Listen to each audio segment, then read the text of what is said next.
할렐루야. 예. 오늘 성령 강림 주일입니다.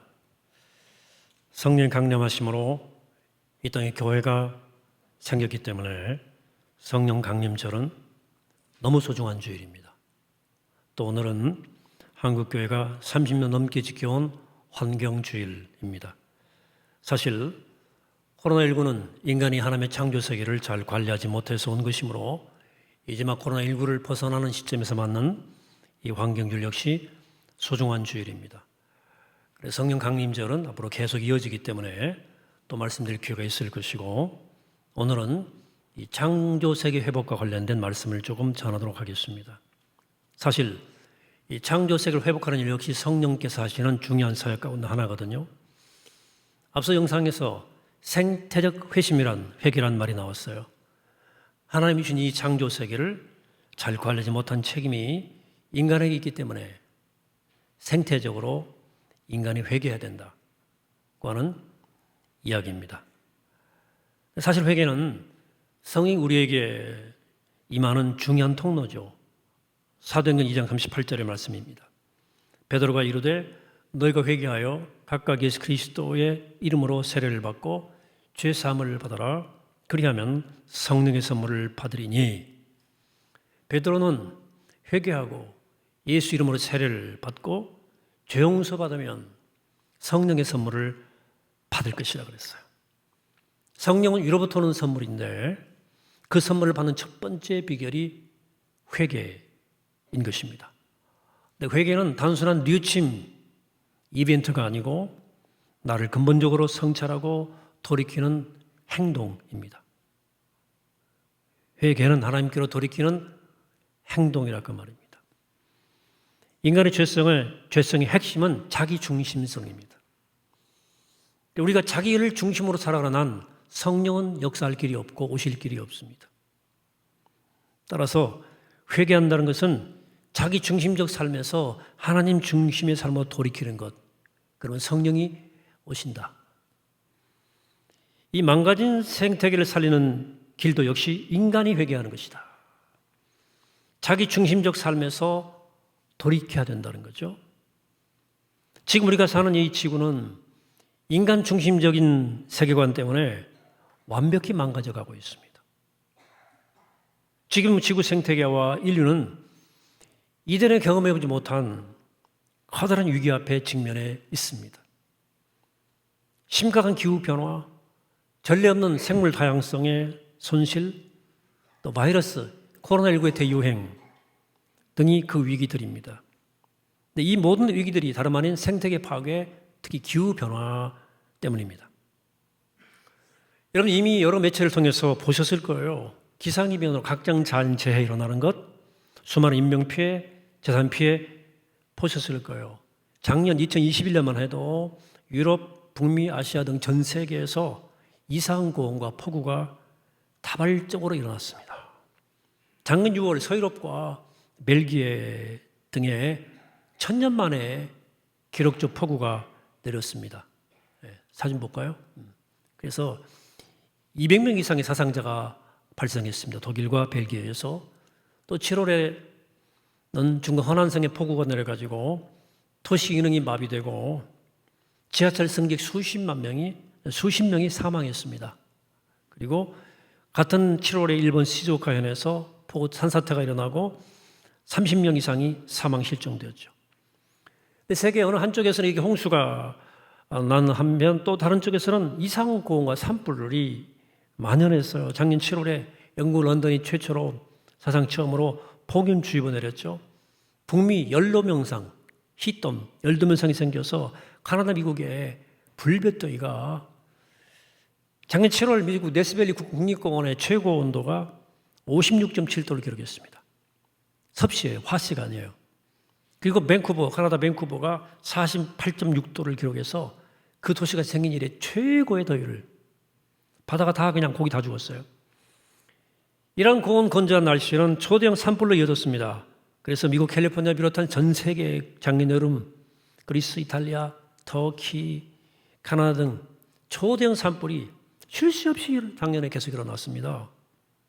그리스는 두 번째로 큰 그 에비아 섬이 서울 면적만큼 그냥 불타버렸어요.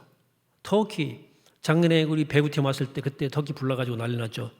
전국 47개 지역에서 234곳이 동시다발적으로 산불이 났습니다. 그래서 서울 면적 1.5배 되는 숲이 파괴되었고 여러 명 숨지고 수백 명이 다쳤습니다. 이탈리아 남부 시칠리아 유명한 섬이죠. 거기도 큰 산불 나가지고 연기가 해를 가릴 정도로 심각했어요. 시베리아마저도 기후가 치솟아가지고 사상 최악의 산불이 났습니다. 작년에요. 이 산불 연기가 3,000m를 가가지고 북극까지 닿았다는 거 아닙니까? 이거 사상 처음 있는 일이었습니다. 지구 온도가 상승하니까 물이 증발해서 땅이 건조해지니까 산불이 나는 거고요. 증발은 물이 수증기가 내 대기권에 머물러 있어요. 모였다가 이게 시도 때 없이 물폭탄으로 쏟아지는 거예요. 국지적으로. 기후악순환입니다. 올해 2월에 발표된 유엔 환경계획의 보고서에 따르면 향후 수십 년간 산불이 가파른 증가세를 보일 거다. 한 50% 이상 올라갈 거다. 올봄 우리나라 동해안 일대의 동시다발적인 대형 산불도 그 중에 하나라고 하는 거죠. 그런데 이 지구 생태계를 누가 이렇게 이 지경 만들어 놨습니까? 누가 주범이죠? 인간이죠. 인간이죠. 인간이 그동안 추구해온 소위 산업화의 결과물입니다. 이게 유한한 지구 환경에서 무한한 성장은 불가능하거든요. 근데 지난 2-3년 동안에 계속 악셀을 밟아가지고 산업화를 통해 대량 생산, 대량 소비, 대량 쓰레기를 막 하면서 악순환을 끝없이 반복해서 화석연료 계속 썼거든요. 그래서 온실가스가 발생해서 이 200한 몇십 년, 한 200년 남짓한 시기에 지구가 엄청 뜨거워진 겁니다. 인간의 책임이에요. 동산지기인 인간의 책임이에요. 인류가 추구해온 산업화 그리고 그 열매에 있는 성장과 풍요는 이제 더 이상 득이 아니고 독이 되는 인류의 생존을 위협하게 되었다는 거죠. 무엇보다도 우리 기독교가 창세기 1장 28절의 말씀, 생육하고 번성하여 땅에 충만하라, 땅을 정복하라, 바다의 물고기와 하늘의 새와 땅에 움직이는 모든 생물을 다스리라는 말씀을 오해했습니다. 이걸 무슨 지구 생태계를 네가 마음대로 어떻게 해도 된다고 하는 그 허가증으로 면허증처럼 생각하고 인간의 탐욕을 계속 부추겨 왔어요. 그래서 지구 생태계와 인류를 거의 죽게 만든 당사자가 바로 우리 인간들이고 그중에 그리스도인들이 예외가 결코 아니에요. 근데 창세기 1장 28절의 말씀은 창세기 1장 전체 맥락 속에서 읽어야 균형 있게 해석되는 거예요. 창세기 1장 11절입니다. 하나님이 이르시되 땅은 풀과 씨 맺는 채소와 각기 종류대로 씨 가진 열매 맺는 나무를 내라 하시니 그대로 돼요. 하나님이 세상을 창조하시면서 하신 명령 가운데 하나가 땅은 풀과 씨 맺는 채소를 내라예요. 땅을 향하신 하나님의 명령이에요. 그러므로 땅이 채소를 제대로 가꾸지 못하고 산출하지 못한다면 하나님의 창조의 뜻을 거스르는 거예요. 20절입니다. 하나님이 이르시되 물들은 생물을 번성하게 하라. 땅 위 궁창에는 하늘의 궁창에는 새가 나르라. 물과 하천 가운데 시내 가운데 강들 가운데 생물이 번성하라. 근데 강 속에서 시내 속에서 물고기가 죽어간다. 하나님의 뜻을 반역하는 거예요. 또 하나님은 궁창에 하늘의 새를 나르라 그랬어요. 근데 새들이 대기 오염 때문에 이 서울의 창공 하늘에서 쫓겨나고 어디로 자꾸 날아가 버린다. 새가 사라진다. 하나님의 뜻을 거스르는 겁니다. 이런 맥락에서 28절 읽으셔야 된다는 거예요.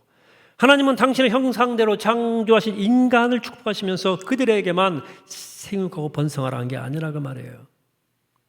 사람만 번성하라고 한 게 아니에요. 생육하고 번성하라는 말씀은 이 지구 세계 창조 세계 전체에 해당되는 말씀입니다. 하나님이 물고기, 새, 동식물, 하늘과 산, 바다의 강에도 복을 주어서 생육하고 번성하여 땅에 충만하라 말씀하셨어요. 존재하는 모든 생명체 생육하고 번성하라고 말씀하셨어요. 제가 좀 전에 읽었잖아요. 인간에게만 주신 말씀이 아닌데 이걸 인간에게만 주신 말씀으로만 읽는 거예요. 인간이 자기중심적이어서 성경도. 여러분, 인간이 잘 살기 위해서 아무 때나 어디서나 마음대로 개발하고 다 잡아먹을 수 있습니까? 아무 곳이나? 그게 하나님 뜻일까요? 아니라는 거죠. 생물도 번성해서 하늘엔 새가 날고 들에는 꽃이 피고 바닷속에 아름다운 모든 생물 다양한 조기들 떼들이 헤엄치는 세계가 하나님이 창조하시고 하나님이 의도하신 창조의 계획입니다.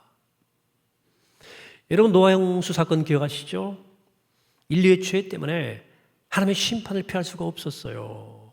죄가 있는 것 하면 심판이 있었고 하나님의 진노가 임했습니다. 심판받을 수밖에 없을 정도로 죄가 관응했다. 하나님은 인간을 심판하시면서도 인간을 구원하시기 위해서 방주를 만드셨죠. 노아의 방주. 그런데 그 방주 속에 사람만 들어가게 하셨나요? 인간만 들어갔냐고요? 아니잖아요. 생명이 있는 모든 생물의 암술로 함께 방주 안에 보존하게 하셨잖아요. 하나님 어떤 디자인이 계획이 기대가 있는 거예요. 하나님은 창조 세계의 모든 생명을 지키시기 원하신 거예요. 사랑과 더불어 모든 창조 세계의 피조물 그 생명들이 함께 보존되길 원하신 것입니다. 근데 이 기독교가 서구 문명에 굉장한 영향을 끼쳤거든요. 그 중에 하나 잘못된 게 이 창세기 말씀의 오해예요. 생육하고 번성하고 땅에 충만하라는 말씀을 인간에게만 적용한 거예요. 오해한 거죠. 완벽히 오해한 거죠. 그래서 마구잡이로 개발하는 것을 인간의 특권이라 생각했어요. 정복행위. 그렇죠? 사람이 제일 중요하기 때문에 인간을 위해서는 다른 피조물은 희생될 수 있다는 인간 중심적 사고방식. 정복주의라고 그러는데요. 이런 정복주의 이론을 가지고 계속 창조 세계와 만물을 착취했기 때문에 이 일에 그리스도인이 별 생각 없이 다 편승해 온 거예요. 서구 문명이. 그렇다면 성경에서 정복하라, 다스리라는 말씀 무슨 뜻입니까? 네 마음대로 다 파헤쳐라 이런 뜻입니까? 아니죠. 이 정복이라는 단어에서 영어의 컬처라는 단어가 나왔습니다. 창조 세계를 잘 가꾸고 돌보라는 뜻이에요. 창세기 2장 15절 우리 개역 개정판은 뭐라고 되어 있냐면 여호와 하나님이 그 사람을 이끌어 에덴 동산에 두어 그것을 경작하며 지키게 하시고 그렇게 되어 있거든요. 근데 원래 개역 성경에 예전 번역에는 뭐라고 되어 있냐면 여호와 하나님이 그 사람을 이끌어 에덴 동산에 두사 그것을 다스리며 지키게 하시고 그랬어요. 다스리며. 원래 원문에는 cultivating 한다는 뜻이에요. 다스린다. 그래서 경작한다는 말로 바꿔서 지금 번역한 거고 새 번역은 더 나갑니다. 새 번역은 원문을 더 살려요. 주 하나님이 사람을 데려다가 에덴 동산에 두시고 그것을 맡아서 돌보게 하셨다. 꼭 번역했어요. 이렇게 번역이 굉장히 중요한 거예요. 인간에게는 창세기에 따르면 창조 세계를 잘 맡아 돌보아야 할 청지기 사명이 있는 거예요. 그러므로 이 지구 생태계를 회복시킨 일은 하나님의 명령이에요. 하나님의 창조의 뜻이에요. 그런데 인간의 탐욕이 이걸 파괴하고 있지 않습니까? 무분별한 개발, 마구잡이식, 막 건물 짓고 길 닦고 생태계를 파괴하는 것은 오직 인간의 편리 때문에 그런 겁니다. 그리고 경제적 이익, 돈이 생기거든요. 이 모든 배후에 탐욕과 죄가 있습니다. 여러분 처음 자연이 저주를 받은 시작이 언제인 줄 아십니까? 인간이 죄를 지을 때부터 시작된 거예요. 사람이 죄를 안 지었으면 이 생태계는 고통을 당할 이유가 없었습니다. 창세기 3장 이것을 우리에게 분명히 말씀하고 있습니다. 17절. 아담에게 이르시되 네가 네 아내의 말을 듣고 내가 네게 먹지 말라 한 나무 열매를 먹었은즉 땅은 너로 말미암아 저주를 받고 이걸 놓치면 안 돼요, 여러분들. 너는 평생에 수고하여야 그 소산을 먹으리라. 여기 땅이 저주받는다는 말이 처음 나오는 거예요. 왜 땅이 저주를 받나요? 인간의 범죄 때문에 땅이 저주를 받게 됐다는 얘기입니다. 예수님이 이 땅에 오셨습니까? 죄로부터 우리를 구원하기 위해서 오셨어요. 사람의 죄 때문에 자연과 만물이 다 함께 저주받았는데 예수 그리스도께서 우리를 죄 가운데서 구원하시기 위해서 오셨습니다. 우린 그 예수 그리스도를 믿고 구원을 얻습니다. 그러면 사람이 구원받게 되면 어떤 결과가 와야 될까요? 상상해 보세요. 사람의 죄 때문에 창조세계가 저주를 받았다면 사람들이 구원받고 죄에서 해방될 때 이 생태계가 함께 구원받고 회복돼야 되는 거예요. 그런 결과가 나와야 되는 겁니다. 자, 여러분 성경에 따르면 구원의 완성의 때가 언제입니까? 파루시아, 예수님의 재림이죠. 예수님 다시 오시면 구원이 완성돼요. 그리고 이 땅에서 죄가 완전히 심판되고 추방됩니다. 오늘 로마서가 그 얘기하고 있는데요. 로마서 본문에 따르면 피조물이 하나님의 아들들이 나타나는 것을 기다린다. 고대한다 그러고요. 20절에서 뭐라고 말씀하냐면 그 바라는 것은 피조물도 썩어짐의 종로를 한 데에서 해방되어 하나님의 자녀들의 영광의 자유에 이르는 것이니라. 이렇게 말합니다. 하나님의 자녀들인 우리가 영광의 자유에 도달할 때, 구원이 완성될 때, 우리의 몸이 썩지 않을 부활의 몸을 입고 완성될 때 피조물도 썩어짐의 종로로 돼서 해방되어서 완전히 회복되고 완성된다는 얘기입니다. 피조물이 함께. 또 22절입니다. 피조물이 다 이제까지 함께 탄식하며 함께 고통하는 것을 우리가 아나니. 이게 바울의 영성이에요. 인간이 탄식하며 고통할 때 피조물도 생태계도 함께 고통하며 탄식한다는 거예요. 여러분, 그러면 사랑하는 여러분, 우리는 인간의 탐욕으로 인해서 이 지구 생태계가 이 피조물이 울고 있는 이 울부짖음, 자연의 탄식 소리를 들을 수 있어야 됩니다. 그게 그리스도인의 영성이에요. 그리고 우리들의 삶의 스타일을 우리가 그 소리를 듣고 바꿔야 되는 거예요. 전향, 회개, 돌이켜야 된다. 제가 어릴 때만 해도 시골에서 뛰어놀 때, 산비탈에 뛰어놀 때 나무 둥지 같은데 파란 이끼가 낀 걸 볼 수 있어, 많이 볼 수 있었어요. 그만큼 대기가 깨끗했기 때문에 그렇습니다. 요즘은 그 파란 이끼를 거의 볼 수 없습니다. 자세히 보세요. 시골에도 파란 이끼 나무에 끼어 있지 않습니다. 다 사라졌습니다. 물로 공기도 오염되고 파괴되고 합니다. 여러분, 코로나19는 사실상 호흡기 질환이잖아요. 코로나 이전부터 호흡기 질환이 굉장히 급속도로 증가하고 있었지 않습니까? 이 모든 것이 환경 파괴에서 온 거 아닙니까? 통계적으로 볼 때 1년 중에 사람들이 가장 많이 죽는 달이 12월과 1월이라고 그러더라고요. 이건 제 임상 목회 경험에서도 똑같은 거예요. 교인들이 연말연시 많이 돌아가셔요. 연말연시라 조금 마음이 슬슬해서 그런가 이렇게 생각해 봤는데 제가 통계를 보니까 1년 중에 공기가 제일 나쁜 달이 12월과 1월이라는 거예요. 나쁜 공기가 원인이에요. 우리 몸의 건강은 지구의 건강과 밀접한 연관. 인간은 흙에서 나왔기 때문에 이 지구 생태계와 인간은 분리할 수가 없습니다. 예를 들어보죠. 이런 대기 중에 이산화탄소 농도가 증가하면서 농작물의 아연 성분이 늘어나고 있습니다.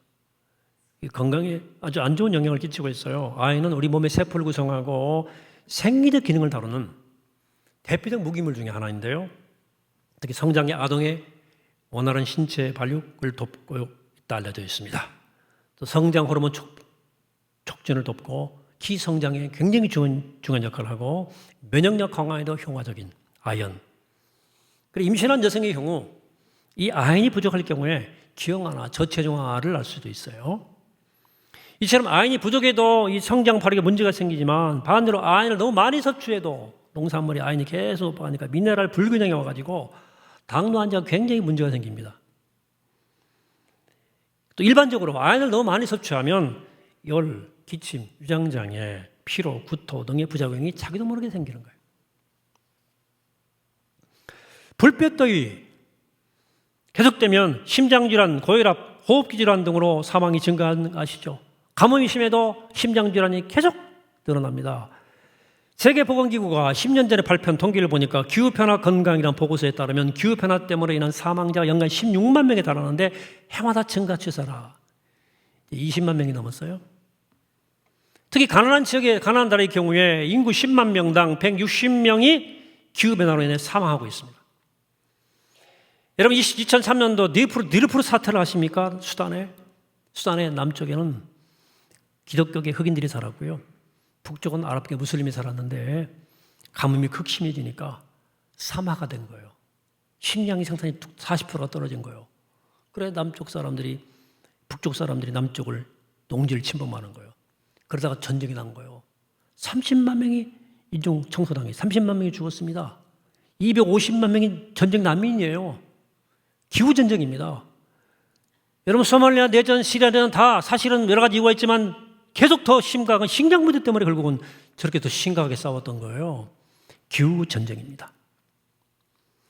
그러므로 이제 우리 선진국에 속하는 우리나라는 그 책임 막중한 것 아시죠? 2018년 기준으로 우리나라의 온실가스 배출량은 72억 8천만 톤으로 세계 11위가 됐습니다. 근데 이 산소 온실가스 배출량에 대한 역사적 책임의 척도인 1951년부터 카운트하는 게 있어요. 2018년까지 누적 배출량 역시 세계 13위입니다. 최근에 그만큼 굉장히 많이 우리가 발생했다는 거죠. 선진국인 나라들, 우리나라 같은 나라들이 배출한 온실가스 때문에 저격할 국가 국민들이 전쟁 나고 싸우고 죽어가는 거예요. 여러분 칼만 들어야 강도가 아닙니다.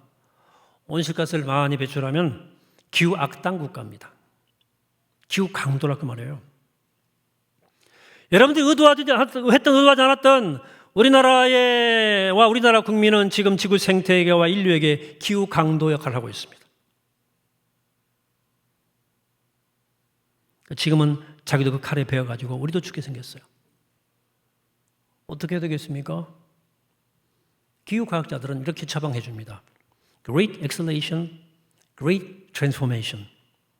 무슨 말이냐면 번역하면 거대한 가속에서 담대한 전환으로 말하는 이게 사실 회개하라는 말이거든요. 2013년도에 발표된 IPCC 기후 변화에 대한 정부 간 협의체거든요. 여기에서 5차 보고서인데요. 산업화 이후에 지구 평균 기온이 2012년까지 0.85도 상승했다고 되어 있어요. 근데 2019년 6차 보고서가 나오는데요. 2019년까지 1.1도, 1.09도가 상승했다고 보고합니다. 7년 사이에 0.24도가 올라온 거예요. 지구 마지노선은요 1.5도예요. 지구가 심각하게 문제가 생기는 상태입니다. 까지 겨우 0.4도밖에 안 남았어요. 지구 평균 기온 이 1.5도가 더 올라가는 것은 시한폭탄인데요. 이게 굉장히 빨라지고 있어요. 점점 명백해지고 있고 점점 더 강해지고 있고 훨씬 광범위하게 진행되고 있습니다. 폭염, 홍수, 가뭄 같은 기후재앙이 이제는 기후재앙이라고 그래요. 기후붕괴라고 그러고요. 그 빈도가 급속도로 증가합니다. 강도가 세지고 뮤닉이라고 하는 세계 제1위의 재보험회사의 통계에 따르면 1980년도에 기후로 인한 전 세계 재난 발생 횟수가 1년에 약 250회였어요. 1980년도였는데 2019년도에 1년에 800회를 넘어섰습니다. 지난 40년 동안 극단적인 재난성 날씨가 3배 이상 증가했고 2000년대 들어와서 그 증가율의 가파른 거대한 가속이라고 말해요. 이 가속을 늦추거나 멈추지 않으면 지구 생태계와 인류는 인간의 잘못된 책임으로 결국은 파멸할 수밖에 없다. 정확히 말하면 생태계가 파괴되는 게 아니고 인간이 먼저 못 살아요. 지구가 망하는 게 아니에요. 인간이 못 산다니까. 이걸 막기 위한 해결책 바로 담대한 전환. 수십 년, 수십 년 내에 반드시 이 담대한 전환을 이루어야 미래가 있고 우리가 바뀌지 이걸 우리가 못 바꾸면 우리는 하나님의 허락하신 동산지기의 사명을 배반한 거고요. 우리 다음 세대가 살아갈 미래를 빼앗아 버리는 거예요. 적어도 그들을 비참하게 만드는 겁니다. 많은 인류가 크리스찬들이 고민 많이 하는데 이 해답이 이미 나와 있거든요. 여러분 많이 들어봤을 거예요. 카본 뉴트럴, 탄소 중립이란 말이에요. 카본 제로, 탄소 제로. 무슨 말이에요? 이산화탄소를 많이 배출하는 만큼 그것을 상쇄할 대책을 마련하지 않은 거죠. 여기에 대한 일들 제가 이미 말씀을 많이 드렸어요. 여러분들이 이제 관심이 별로 없어서 못 봤을지 모르지만 제가 사순절 탄소 금식 같은 걸 통해서 그 행동이 무엇인지를 지속적으로 안내해 왔습니다. 들쓰고 잘 많이 걷고 좀 아끼고 하는 것들을 쭉 안내해 왔어요. 앞으로 교회 대련들 안내할 것입니다. 사랑하는 여러분, 하나님의 창조 세계를 회복할 수 있는 티핑 포인트라고 그러는데요. 마지막 한계점이 다가오고 있고 비상행동이 필요한 시점입니다. 이제 기후변화가 아니고 기후재앙, 기후붕괴입니다. 이 비상한 때에 교회와 그리스도인들이 무엇을 할지 함께 기도하게 되기를 원합니다. 오늘 바울 로마서에서 말합니다. 피조물이 하나님의 자녀들이 나타나기를 간절히 고대하고 있다. 그렇습니다. 창조세계는 구원받은 그리스도인, 거듭난 그리스도인을 이 창조세계가 기다립니다. 탐욕을 이긴 그리스도인, 죄를 이긴 그리스도인들 기다린다니까요. 녹색 교회, 녹색 크리스찬을 말합니다. 여러분 늦었지만 늦지 않았습니다. 지금 당장 하면 회복 가능해요. 아직은 티핑 포인트가 아니에요. 한계점이 아니라 그 말입니다. 나 하나쯤이야 하는 방관적 태도하지 마시고 나부터라고 생각하시기 바랍니다. 우리 교회가 녹색 교회가 되고 우리 교인 한 사람이 녹색 크리스찬이 되면, 우리가 돌이키면, 우리가 변화하면 세상이 변합니다. 우리가 시작하면 세상이 따라올 거예요. 성령께서 도우실 겁니다. 이 믿음을 가지고 기후위기, 기후붕괴에 인해서 다 죽게 된 이 지구 생태계를 살려내고 창조세계를 잘 돌보는 하나님 명령에 응답한 우리가 되기를 바랍니다. 주일 말씀하십니다. 볼지어다 내가 세상 끝날까지 너희와 항상 함께 있으리라. 약속이 탐욕에서 돌이켜 이 세상을 살리기로 다짐한 우리 모두에게 함께하기를 이 아침에 주의 이름으로 간절히 축원합니다. 오겠습니다. 걸어가신 아버지 하나님, 성령 하나님, 오늘 귀한 주일 주의 말씀을 듣습니다.